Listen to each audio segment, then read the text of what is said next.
Vocês lembram do evangelho de domingo passado? Sim ou não? Dona Vilma? Bigode? Cadê Bigode? Está ali escondido. São Wellington, dos dois filhos. Eu não sei se Fabiana não tivesse lembrado, viu? Tá ruim, tá ruim. Dos dois filhos, um que vai que não vai, outro que foi que não foi. São 3 parábolas. São 3. Uma foi domingo, outra uma segunda hoje, e no próximo domingo a terceira. E pode olhar que Jesus está em Jerusalém e está conversando com os sacerdotes e com os anciãos. Então essa informação ela é importante para a gente compreender o verdadeiro significado das parábolas. Porque Jesus conta a parábola e logo em seguida ele faz uma pergunta aos sacerdotes e aos anciãos. E aqui a gente pode acrescentar também os mestres da lei, todo aquele povo de Deus lá, um bando de gente boa, que tem o poder religioso, político e econômico de Jerusalém. Todos aqueles meninos bons, que não faltam a reza, que cumprem todas as regras, que gostam de aparecer, que gostam de se vestir de forma ostentosa, que gostam de se dizer obedientes e cumpridores de todas as regras e normas. Pois bem, é para este povo que Jesus está dirigindo estas 3 parábolas. Domingo passado, eles tiveram que responder à pergunta de Jesus. Olha, um pai tinha 2 filhos. Um disse que não ia e foi, o outro disse que ia e não foi. Quem fez a vontade do pai? E eles têm que responder. E só há uma possibilidade de resposta. E interessante que a resposta que eles dão é a própria sentença deles. A resposta que eles dão é a própria sentença. Então, a parábola de hoje está nesta mesma perspectiva. Fala de uma vinha e do dono da vinha que arrendou, entregou sua vinha e viajou. Na hora de colher os frutos, ele mandou buscar a parte que é dele. Mandou para o grupo. E aqui nós podemos imaginar todo o Antigo Testamento. Todo o Antigo Testamento. Homens e mulheres que foram assassinados, mortos, perseguidos. Todas as pessoas que são rejeitadas, marginalizadas, excluídas.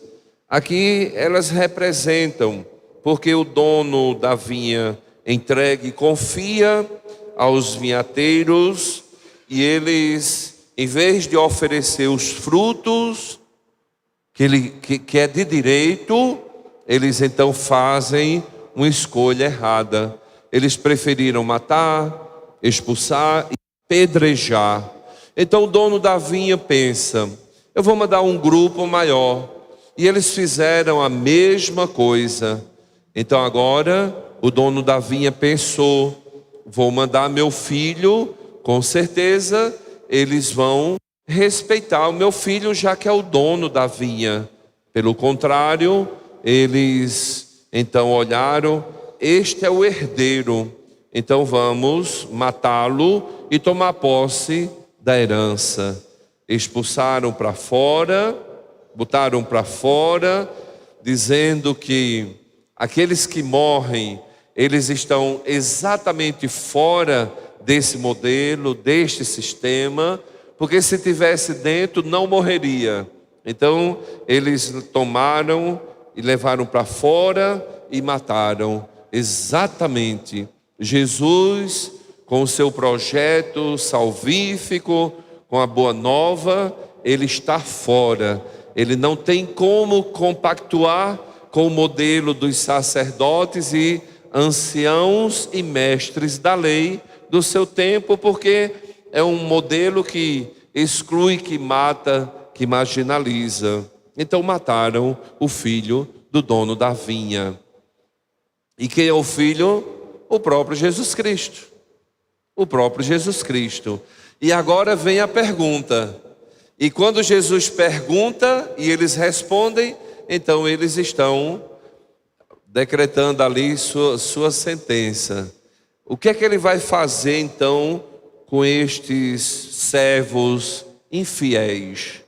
E eles respondem: com certeza mandará matar de forma violenta esses perversos e arrendará a vinha a outros vinhateiros. Exatamente. Eles mataram Jesus Cristo. Foram eles que mataram. Lembrem que o Evangelho ele foi escrito bem depois da morte e ressurreição de Cristo.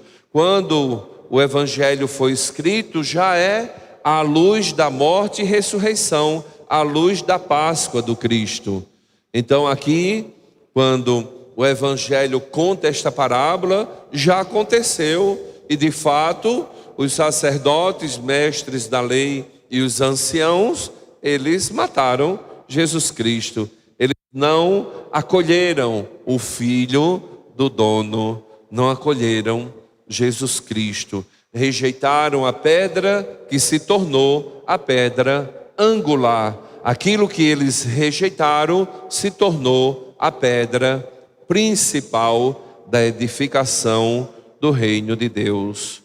Quando a gente vai para a primeira leitura do profeta Isaías, está na mesma perspectiva e diz aqui: um amigo meu possuía uma vinha em fértil encosta, cercou-a, limpou-a de pedras, plantou videiras escolhidas, edificou uma torre no meio e construiu um lagar e esperava que produzisse uvas boas.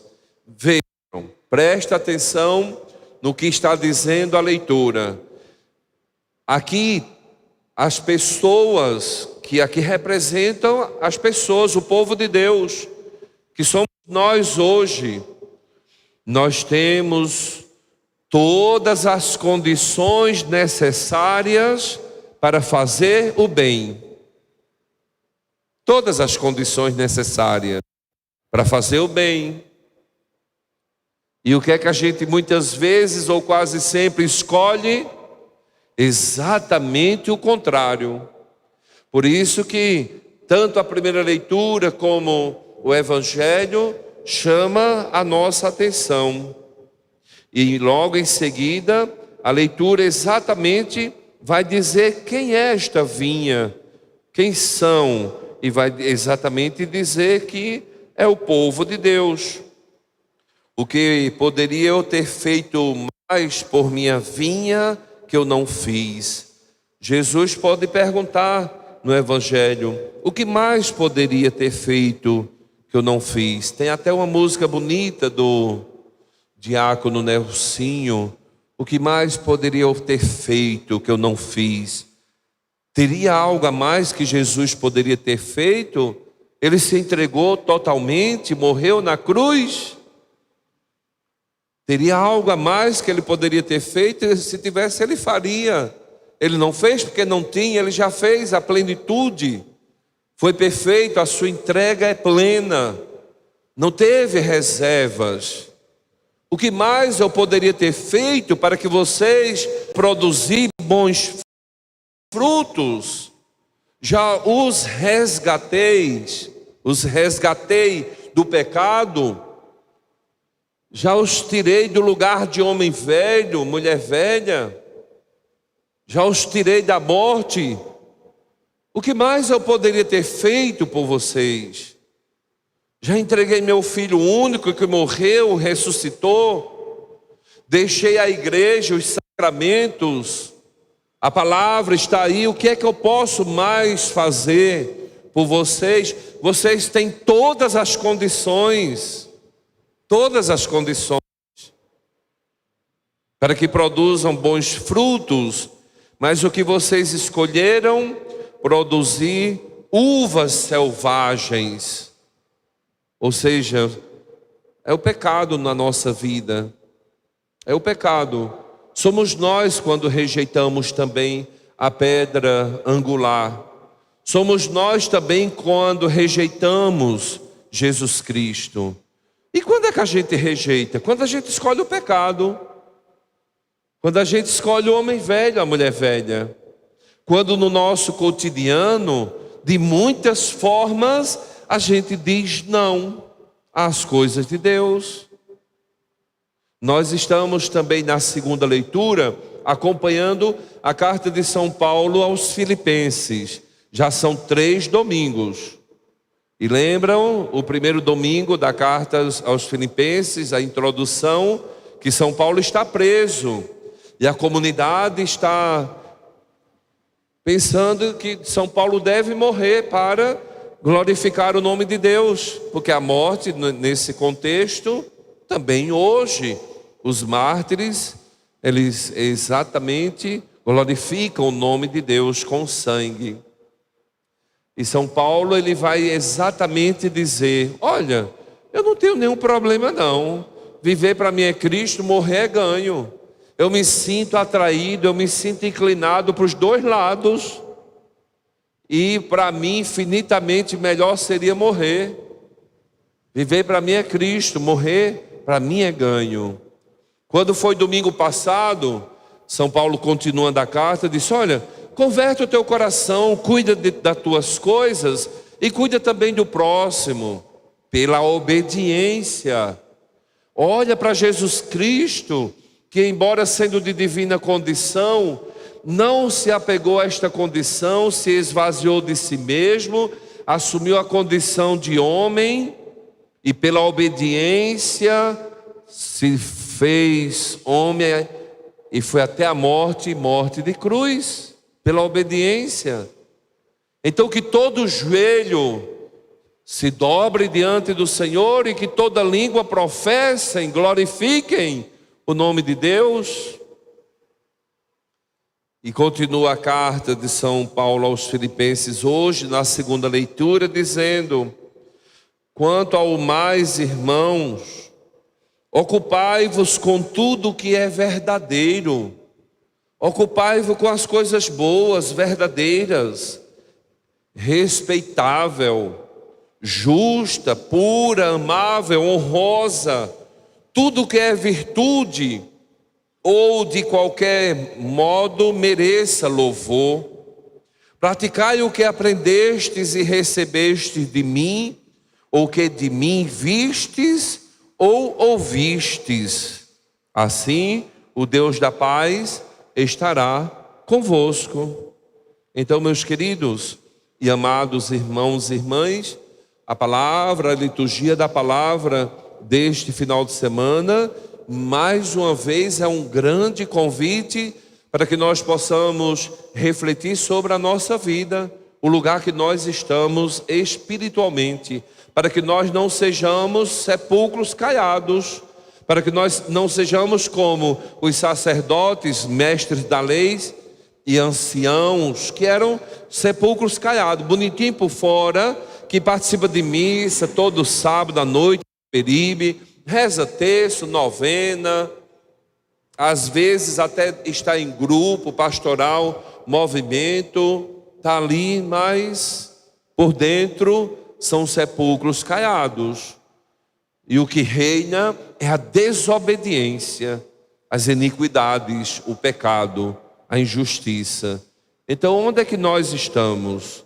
Onde é que tu estás? A liturgia da palavra te chama e te convoca ao caminho da santidade. Trilhar o caminho da santidade pela obediência a Deus, buscando, almejando, como diz São Paulo aos Filipenses, tudo que é verdadeiro, respeitável, justo, puro, amável, honroso, tudo o que é virtude, tudo o que é de Deus. E aí, nele teremos uma vida nova, feliz e abençoada. E se a gente perseverar nesse caminho, com certeza alcançaremos o céu, que é o nosso lugar. Que Deus, então, nos ajude, nos abençoe, aumente a nossa fé para que hoje, sempre, em tudo, pela obediência, busquemos o céu. Que assim seja. Amém.